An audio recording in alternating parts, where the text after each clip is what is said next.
Okay. Hello, everybody. So very small delay. So I'm starting my webinar. Today I'll be talking about price optimization and specifically about one topic related to gross margin return on investment metric and how it's connected to price optimization engines.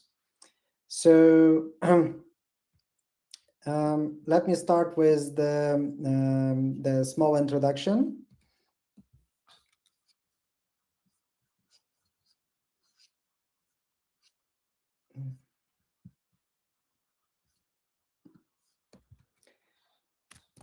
Okay, so I'm like more than 15 years in price optimization and retail tech space. I did projects, more than 20 projects, I think, in the enterprise, retail, and wholesale companies in all continents. Most of my projects in Europe, US, Canada, and a couple of projects in Middle East. So that's my domain area of expertise. So I have worked in big corporations and retail tech companies like IBM Demantech, one of pioneers in price optimization retail. So Nielsen helped SaaS Institute. Also, I've worked in startups and was a founder of price optimization startups like Gold Profit, which was acquired.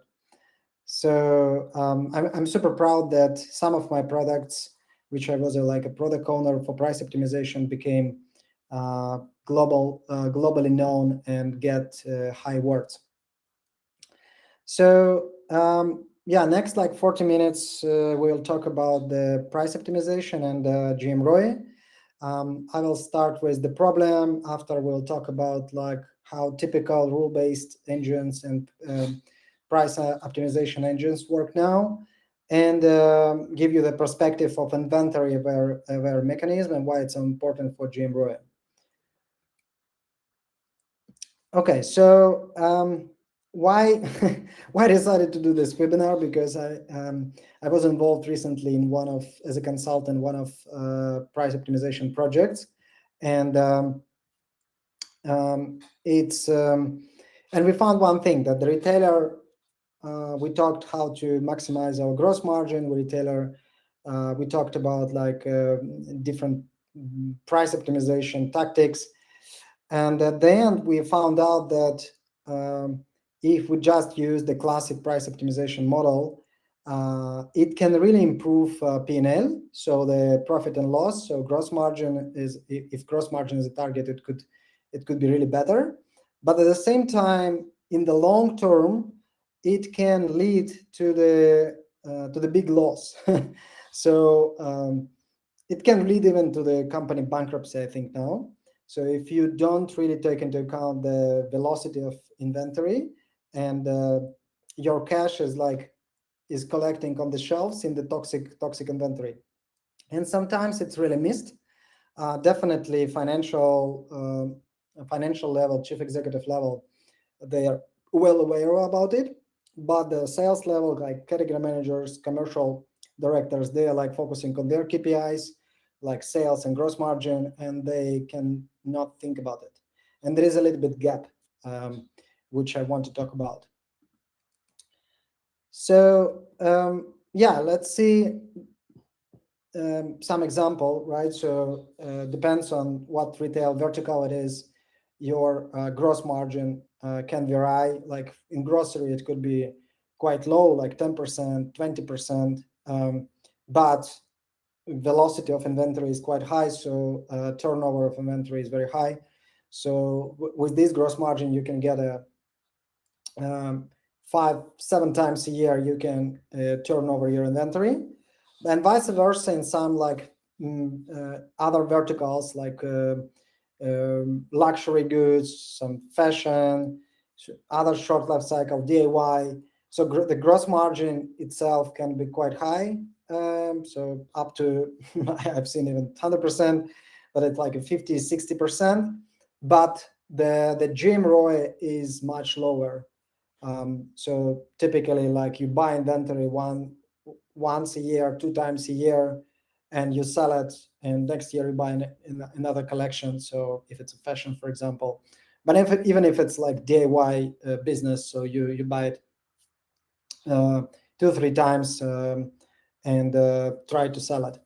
So that's the combination of those two is super important on the highest level. But in the organization, you know that like gross margin could be KPI of the commercials, and GMROI is all about like board level, C level, financial level. So, and sometimes they're misconnected.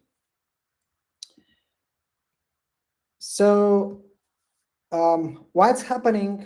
The Pareto rule, right? It's a quite straightforward approach. We have lots of products, and typically like 20% plus minus of our products generate good traffic, good sales, good revenue.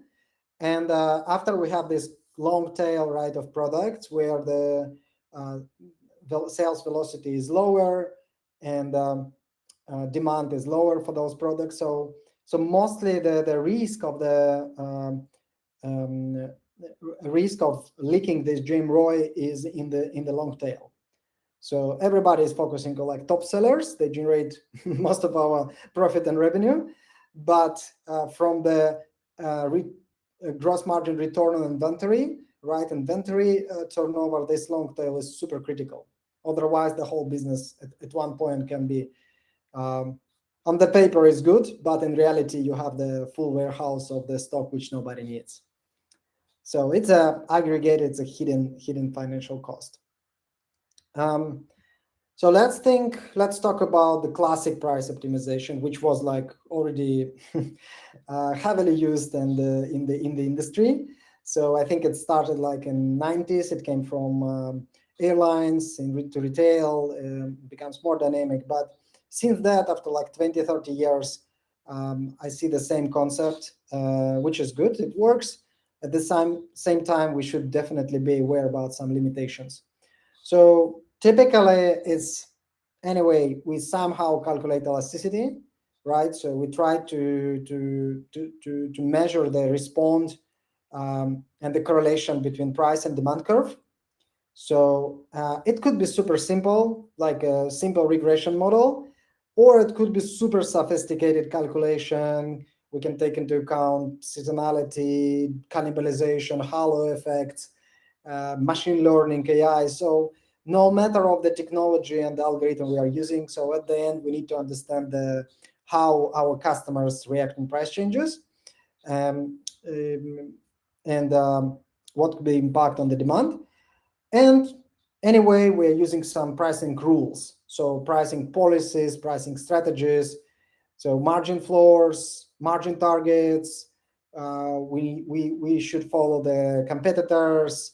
We try to classify our products by KVI, non-KVI, different guardrails, etc. So because the model is never perfect and it has all these limitations, we try to apply some rules to limit the model and to avoid some mistakes and potential losses even in sales, because we don't have enough enough data, or we don't have enough capability in our modeling. So what is the problem here is that when we just look at the price optimization curve, right? So we try to build elasticity curve, and we try to build to find the profit optimum, right? Based on our current cost, we try to find what will be the price which can maximize our profit. So if we do it like in isolation, and this is very good tool, don't get me wrong, it's super helpful, and it's widely used, and it can definitely bring some benefits. But if we just look at the elasticity and like profit optimization curve, trying to find the optimal, that can have a long-term problem on the business. So the question here is, and the main problem, not to find the right peak on this profit optimum, right, curve, but is it the right peak for us? Is it the right price for us? And that's where we need to think about our targets, right, in general. So when we are looking for the optimum profit, analyzing elasticity, usually we're thinking about like margin targets, profit targets to maximize our profit, and revenue targets to maximize the volume, right, to push more, to sell more, get more cash. So both are uh, both are correct, and nothing wrong here. Yeah. So the engine is doing great job in that sense. So it's fully correct, but incomplete. That's the thing here. So if we just optimize on the margin, and what can happen in the short term, the margin can really goes up. Yeah, we see that, okay, this product low elastic, so the price sensitivity is low, so customers really don't care much about the price, um, by different reasons. Maybe we're all on the market, they like to buy from us, so you have a good offering, right? The quality is very good.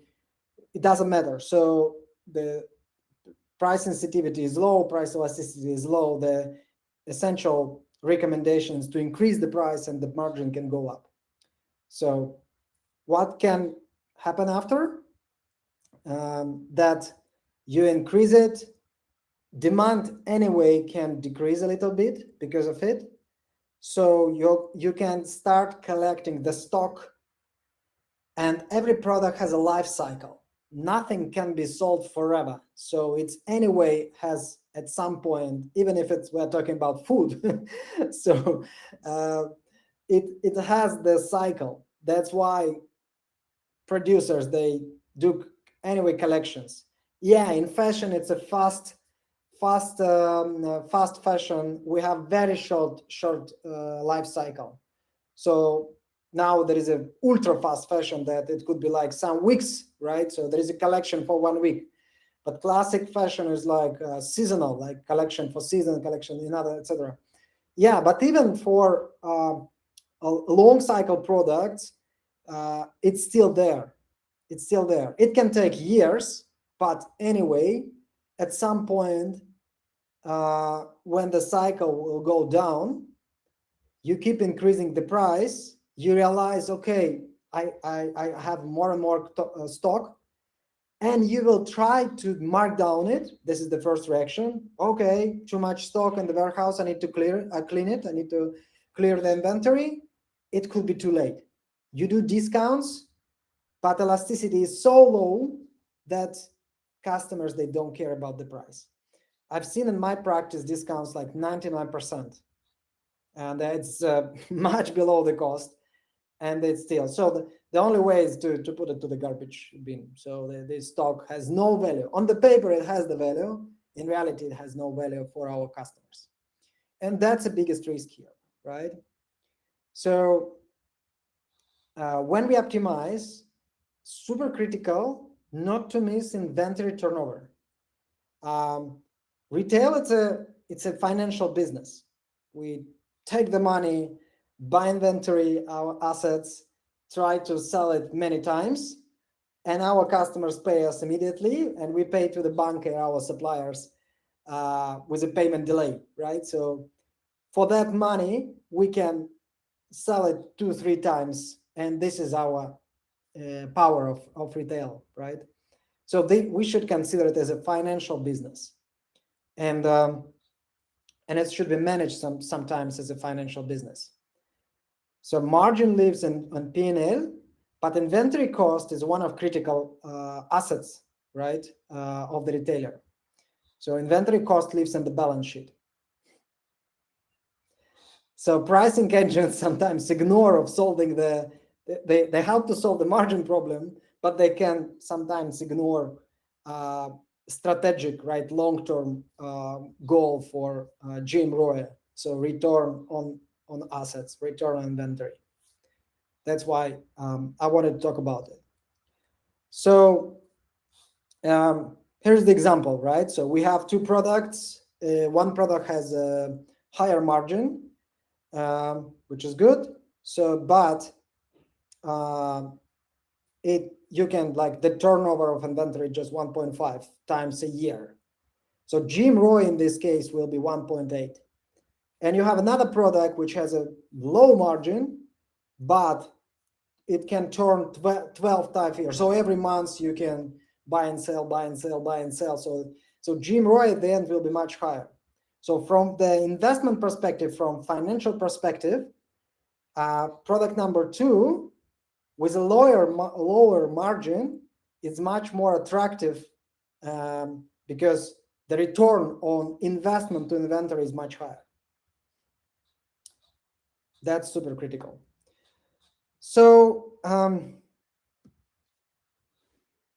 what's happening if we increase prices and we don't control our turnover and stock?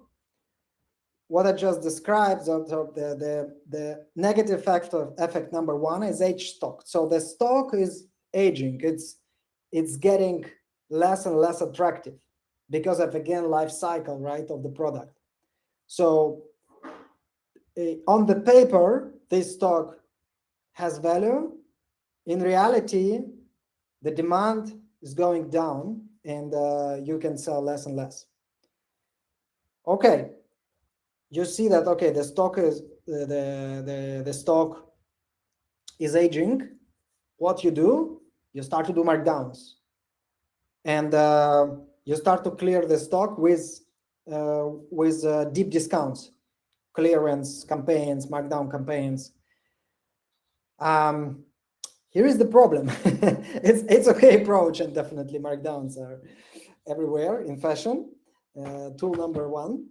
But the problem that we train our customers to that anyway, now prices are high, but at some point you mark down them and you can expect very deep discounts. That's what happened with Black Friday, right? Many people now, they delay demand and they wait specific days, campaigns, so to buy them. So you like train your customers, consumers, like discount seeking behavior. They learn to wait, right? The markdown trains them. Don't buy now, wait. So who will win? The customer. You cannot get cash today. And once you are able to get cash, you can get much less because you will have to discount the product dramatically to get this demand. And the last but not the least, really long-term negative impact is that this behavior is changing price perception of the whole company, of the whole brand. So they feel that it's not about the value, it's about, like, okay, now it's high, after we discount. So they start to consider it as a low value business. And that's getting very critical, because once we lose the loyalty of our customers, we can lose the business.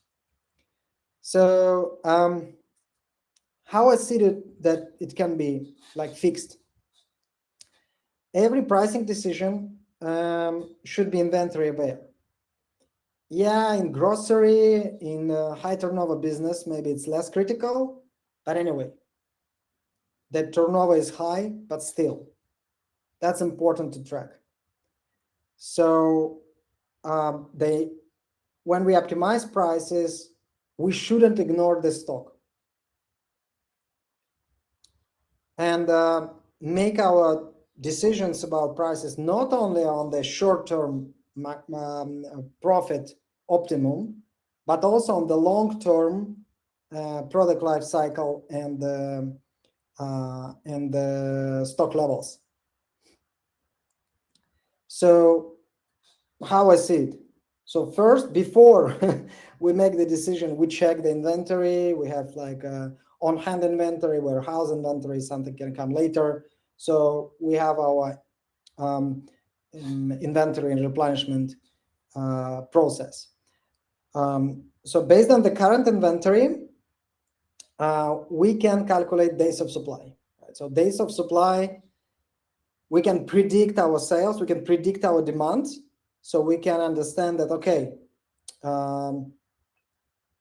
we have with this stock we can sell for 90 days, 100 days, 3 days, 5 days. So days of supplies gives us the coverage, current stock, how much current stock can cover the demand in next days. So after we apply our optimization, business rules, everything, and the logic, so we get the final price. So like in the if we think about like step by step, right? Okay, we have the stock, we calculated days of supply based on the prediction. So it's a current stock divided on daily forecast. That gives us a real-time inventory health check. So after we run price optimization, I call it GMROI optimization. So if we know that the predicted days of supplies is less than our target, of what is okay for us to have, despite of the elasticity, we need to increase prices. Because if we keep, for example, we have the very small stock and the product will be anyway sold, so we can increase prices to defend, to improve margin and to slow down demand a little bit, because we have lack of the inventory, and it will not be replenished. So if our predicted days of supplies within the target, so within our plans for for our categories and for our products, so here we can optimize on the profit. So for regular prices, we can try to push profit as much as possible. For revenue, for high elastic product, we can push promotions, so we can have this balance. But while we are within this days of supply target, we can get money as much as possible. And the last case, if we see that our current days of supplies is so long, so I don't know, we have stock for 2 years. So, and our target for days of supply is 90 days or 180 days. So we have a huge overstock, and that's a signal for immediate markdown, despite of elasticity. If elasticity is low now, it can be worse and worse later. So increasing the prices with this elasticity, you will end that you cannot sell it at any price. So that's why, while there is still a demand, you should use this. There is still elasticity, you should use this to clear the stock. So yeah, you lose margin, probably you will lose margin, but if you don't do it, you can lose the whole value of your stock. So, okay, on top of that, we can apply some rules, we can apply margin corridors, we can see the market, everything we want here to limit the system. Yeah, and definitely we cannot do it once. Retail is very dynamic business, so we need to re-optimize, learn, and super important to track NPS, right? Net Promoter Score for our price perception. So we need to ask our customers, like, hey, do you like our prices? Are they too high, too low? This category. So we need to have, on top of the math on data, it's super good to get the feedback from our customers and match it at the end. So this the approach which I suggest, high level, of course, they on details, I know, but just want to highlight how important not to ignore inventory in the price optimization and just focus on the gross margin. So margin only engine, it's a short term and could be definitely used in case our days of supplies within our targets for days of supply. And GMROI engine also work with side cases when you have under or overstock. So that's more complex, but and the metric is more complex here. So when we move to from classic like gross margin optimization, profit optimization to GMROI, we are not thinking only about like short-term gross margin metrics, but also about financials of our business. How to get cash freed from the long tail, how to protect perception, how to reduce number of markdowns, and about we in the long run we have sustainable margin protection, not today, not tomorrow, but for years. So to have the sustainable business. Yeah, this is it. It was even less than 30 minutes. I hope it was valuable to you. I'm super happy to discuss it in details. And if you have any questions, you will get this presentation, and you want to argue, or you want to bring some other perspectives and aspects, I'm super open to it, and happy to talk about it. Thank you a lot for your attention, who was today on the webinar. I will continue doing this. Thanks a lot. Have a great day and week.